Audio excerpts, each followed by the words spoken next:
Cartoon story. और राकेश के 3 बेटे थे। शादी के बाद तीनों माँ बाप से दूर रहते और सिर्फ त्योहारों में आते। माँ जी, पिताजी, अगली बार आप लोग हमारे घर आइएगा। अरे नहीं बहू, सब यही आ जाते हैं तो घर खिला खिला लगता है। हाँ बहू, तू हमेशा बुलाती है तो जरूर आएंगे तेरे पास भी। हाँ हाँ, दीदी का घर बड़ा जो है, सब कुछ आपने शादी के बाद दीदी को ही तो दे दिया था। हमें भी दिया होता तो हम भी बड़ा घर लेते। क्यों सुनील? अरे नहीं नहीं, पापा ने सबको एक बराबर ही दिया है। छोटी बहू, क्या चाहिए तुम्हें, बोलो। वो आपके सोने की चेन वाली घड़ी है ना, वो अगर आप मुझे, तभी वहाँ मजली बहू भी आ जाती है। और मुझे ना आपका मंगलसूत्र कितना लंबा, सुंदर और भारी भी है। अरे हाँ हाँ, तुम दोनों को ही दूंगी बहू, चिंता न करो। चलो अब खाना लगाओ, खाना खाया जाए। सभी मिलकर खाना खाते हैं कि पड़ोसन आ जाती है। अरे सुधा बहन, थोड़ी चीनी तो देना, घर में शक्कर नहीं है और मेहमान सर पर बैठे हैं। अरे छोटी बहू, चाची को शक्कर तो दे दो।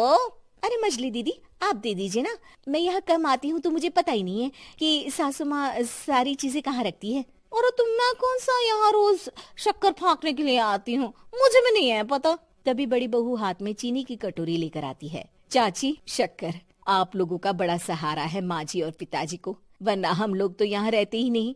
आप जैसे पड़ोसी हैं तो हम निश्चिंत है। और जीती रहे बहू, अब तो ये घर पड़ोस कम परिवार ज्यादा लगता है। सुधा अपनी बड़ी बहू को देखकर बहुत खुश रहा करती थी। वो उससे अक्सर घंटों बात भी किया करती, लेकिन दोनों दूसरी बहुओं का भी वो समझती थी कि शायद छोटी है, वक्त आने पर संभल जाएंगी। समय आ जाता है जब सभी को वापस जाना होता है। माँ जी, हम लोगों की फ्लाइट पहले है, हमें इजाजत दे। वो सास के गले लगकर चली जाती है। थोड़ी देर बाद छोटी बहू कहती है, माँ जी, मैं ना ये सोफे के कवर और चादरें ले जा रही हूँ, यहाँ तो ऐसी ही पड़ी रहेंगी। हाँ हाँ बहू, ले जा, और कुछ चाहिए तो बोल। और तो चाहिए बहुत कुछ, पर चलिए कोई बात नहीं, अगली बार ले जाऊंगी मैं।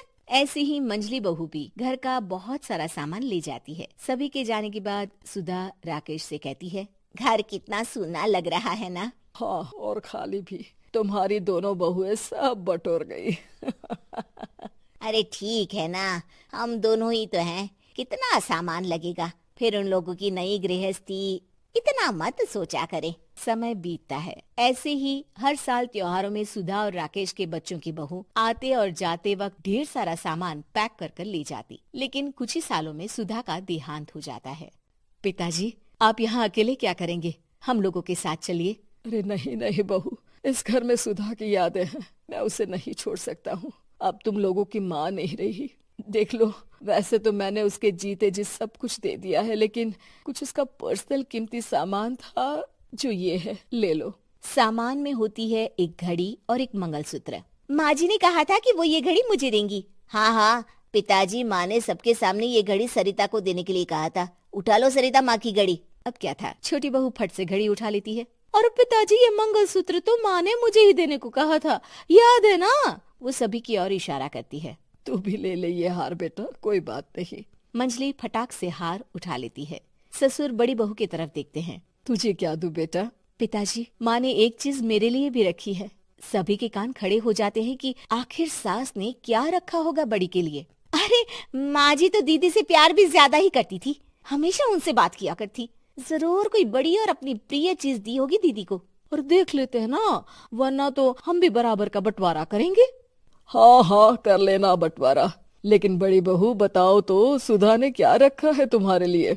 अभी तो हम लोग यही हैं पापा जी, जब जाने लगेंगे तो बता दूंगी। बड़ी बहू के मुंह से ये बात सुनकर बाकी 2 बहुएं सोचने लगती हैं कि आखिर क्या है जो दीदी को सासू माँ देकर गई हैं। दीदी, ऐसा तो नहीं ना कि पूरे घर का आधा हिस्सा माँ बड़ी भाभी को देकर गई हो? तभी वहाँ ससुर आ जाते हैं। नहीं नहीं, ऐसा कुछ नहीं है। मकान तो तुम तीनों का बराबर से है। देखो, बड़ी बहू से तुम्हारी सास ज्यादा जुड़ी थी, न जाने क्यों घंटों बात किया करती थी। पता नहीं क्या देकर गई है उसे। और ससुर जी, आपको क्या पता, चालाकी से पूरे घर के पेपर में साइन करवा लिए हो, या फिर कोई छुपा गहना।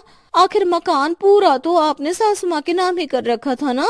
अब घर में ये सस्पेंस बन जाता है कि आखिर बड़ी बहू क्या लेकर जाएगी। फिर वो दिन भी आ जाता है जब बड़ी बहू के जाने का समय हो जाता है। बेटा, परसों तुम चली जाओगी, बताया नहीं माँ ने तुम्हें क्या दिया?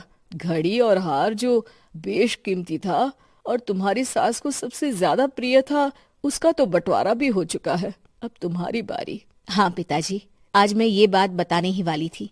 माँ ने मुझे उससे भी बेशकीमती चीज दी है और वो है आप। आपसे अधिक प्रिय उन्हें कुछ नहीं था। माँ चाहती थी कि आप मेरे साथ रहें।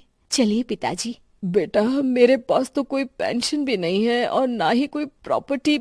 लेकिन आपके पास संस्कार है पिताजी, जो मेरे बच्चे आपसे लेंगे, तो आपको ले जाने पर स्वार्थ ही है मेरा। चलिए ना पापा। सभी के सामने पिताजी बड़ी बहू और बेटे के साथ उनके घर चले जाते हैं। Yeah.